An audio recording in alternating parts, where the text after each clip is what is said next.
स्वाध्याय इयत्ता 9वी विषय विज्ञान पाठ 18वा अवकाश निरीक्षण दुर्बिणी। प्रश्न पहिला, रिकाम्या जागी योग्य शब्द लिहा। अ दृश्य प्रकाशाची तरंग लांबी सुमारे रिकामी जागा ते रिकामी जागा मध्ये असते।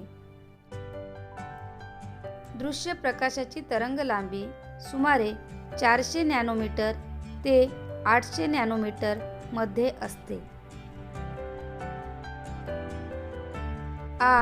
GMRT चे कार्य रिकामी जागा लहरींवर अवलंबून आहे। GMRT चे कार्य मीटर लहरींवर अवलंबून आहे।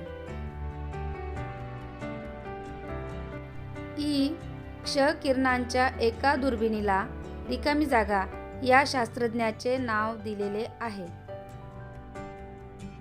क्ष किरणांच्या एका दुर्बिणीला चंद्रशेखर सुब्रमण्यम या शास्त्रज्ञाचे नाव दिलेले आहे।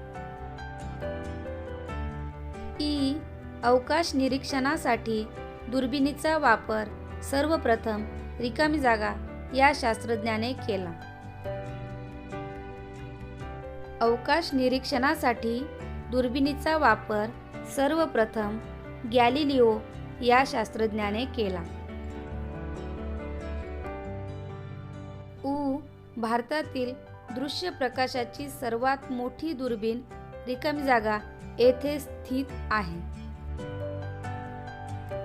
भारतातील दृश्य प्रकाशाची सर्वात मोठी दुर्बीण नैनिताल येथे स्थित आहे।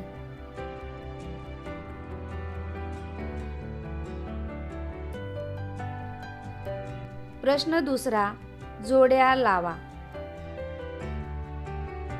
अ गट ब गट। अ गटामध्ये क्ष किरण, दृश्य प्रकाश दुर्बीण, भारतीय रेडिओ दुर्बीण, कृत्रिम उपग्रह प्रक्षेपण। ब गटामध्ये GMRT, इस्रो, हबल, चंद्रा। क्ष किरण, चंद्रा। दृश्य प्रकाश दुर्बीण, हबल। भारतीय रेडिओ दुर्बीण, GMRT। कृत्रिम उपग्रह प्रक्षेपण, इस्रो।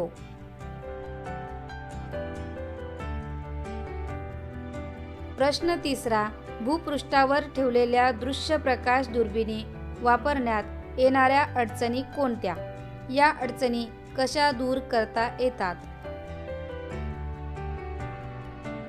भूपृष्ठावर ठेवलेल्या दृश्य प्रकाश दुर्बिणी वापरण्यात येणाऱ्या अडचणी। 1. अवकाशातून दृश्य प्रकाश वातावरणातून प्रवास करून पृथ्वी तलावर पोहोचतो। या प्रवासादरम्यान या प्रकाशाचे वातावरणात शोषण होते व आपल्यापर्यंत पोहोचणाऱ्या प्रकाशाची तीव्रता कमी होते। 2. वातावरणातील तापमान व दाब यांच्यातील बदलामुळे वातावरणात खळबळ होत असेल तर त्यातून येणारे दृश्य प्रकाश किरण स्थिर राहत नाहीत। 3. दिवसा सूर्यप्रकाश असल्याने आकाश निरीक्षण शक्य होत नाही। 4. ढगाळलेले वातावरण, रात्रीच्या वेळी शहरातील दिव्यांचा प्रकाश या गोष्टी सुद्धा आकाश निरीक्षणात अडथळा आणतात। या अडचणी कमी करण्यासाठी दृश्य प्रकाशाच्या दुर्बिणी पहाडांवर निर्जन जागी स्थापन करण्यात येतात। परंतु ह्या सर्व अडचणी पूर्णपणे टाळायच्या असतील तर अशी दृश्य प्रकाश दुर्बीण अवकाशातच बसवायला हवी. अवकाशात या साऱ्या अडचणी नसल्याने प्रकाश किरणांच्या स्रोताची मिळणारी प्रतिमा अतिशय सुस्पष्ट आणि स्थिर असेल. प्रश्न चौथा. अंतर्वक्र आरसा, सपाट आरसा, बहिर्वक्र आरसा व भिंग या साहित्याचा वापर करून कोणत्या पद्धतीच्या दुर्बिणी बनवणे शक्य आहे, त्याची रेखाकृती काढा. अंतर्वक्र आरसा, सपाट आरसा, बहिर्वक्र आरसा व भिंग या साहित्याचा वापर करून न्यूटन व कॅसेग्रेन पद्धतीच्या दुर्बिणी बनवता येतात.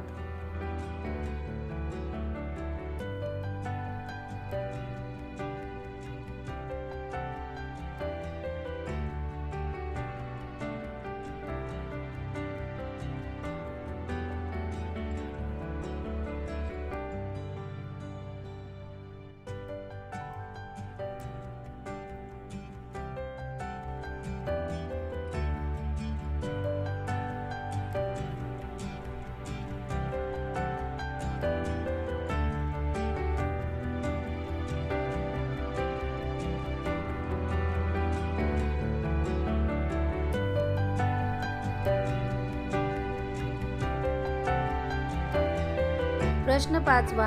आकृतीचे निरीक्षण करून उत्तरे लिहा.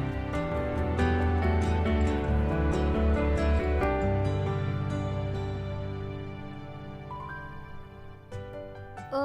चित्रात दाखवलेली दुर्बीण कोणत्या पद्धतीची आहे? चित्रात दाखवलेली दुर्बीण न्यूटन पद्धतीची परावर्तक दुर्बीण आहे. आ. दुर्बिणीच्या मुख्य भागांना नावे द्या.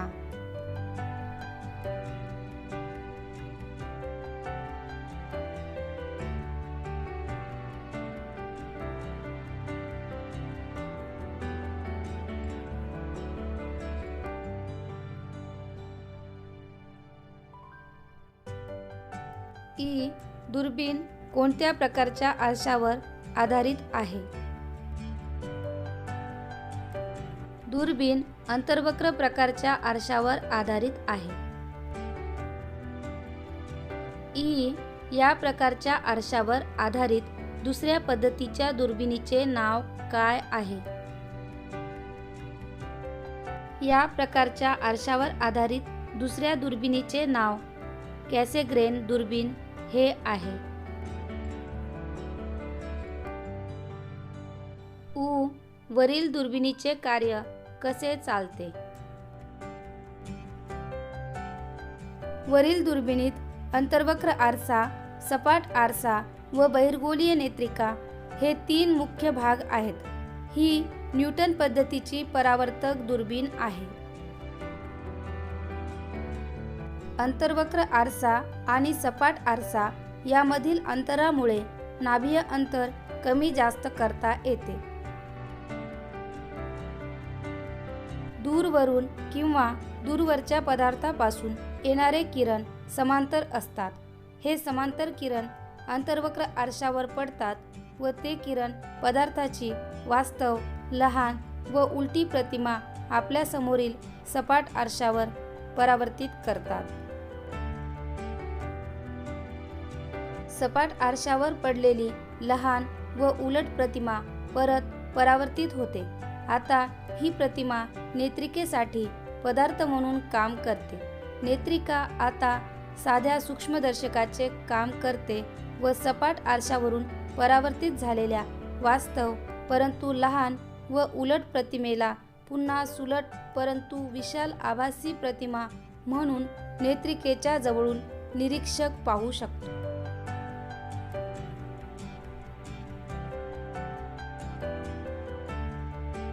प्रश्न 6वा.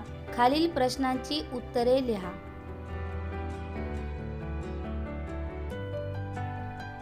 अ. गॅलिलिओच्या दुर्बिणीची रचना स्पष्ट करा.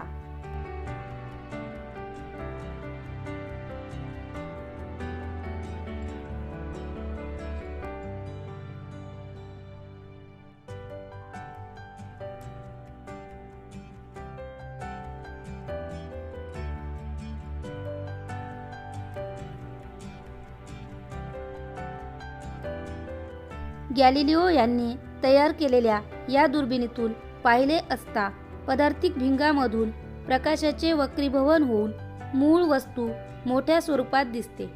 याच दुर्बिणीच्या साहाय्याने गॅलिलिओ यांनी अवकाशाचा अभ्यास केला. डोळ्यांनी दिसतात त्यापेक्षा जास्त तारे या अवकाशात आहेत हे त्यांच्या लक्षात आले. याच दुर्बिणीच्या मदतीने त्यांनी गुरूचे 4 उपग्रह व सूर्यावरील डाग इत्यादींचे शोध लावले. रेडिओ दुर्बिणीची रचना स्पष्ट करा.